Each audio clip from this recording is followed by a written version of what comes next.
Ha destato davvero grande clamore il video che abbiamo trasmesso nei nostri telegiornali che ritrae 4 ragazzi mentre camminano sopra i tetti di questi palazzi, una bravata che può costare la vita. Ha destato clamore ma anche sconcerto e impressione. No, guarda dove è andato! Mamma, dov'è che lei sul cammino? I 4 ragazzi che si sono arrampicati fin sopra i tetti di questi palazzi hanno rischiato davvero tanto, troppo. Viene proprio l'ansia a pensare che erano sopra di casa qui a girare così. Mamma mia. Questi sono matti però, eh. Beh, insomma, siamo arrivati veramente a un livello inimmaginabile, da morire dalla paura. Che sia una bravata, sì, che sia una bravata pericolosa anche. Quindi bisogna trovare il modo di fare in modo che non succeda più, che non si ripeta.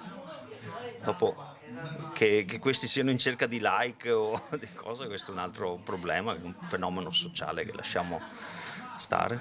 Sfidare la sorte, realizzare un video da postare sui social per dimostrare agli altri di non avere paura.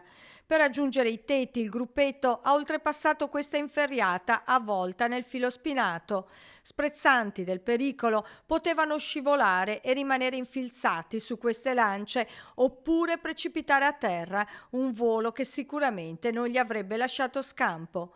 Questa signora abita in uno dei palazzi usati dai giovani per la loro bravata. Che impressione le fa sapere che hanno camminato sopra la sua testa?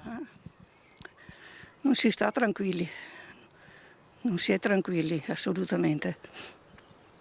Si siedono spesso anche sul muro qui di Piazzale Terrani? Sì, si siedono con le gambe al di fuori, poi giocano e una volta all'altra dico sempre che cadono giù. Da morire dal pensiero ai mamme poi. Più sprezzanti del pericolo. Ai mamme venivano tutte mal di cuore a guardare che robe è.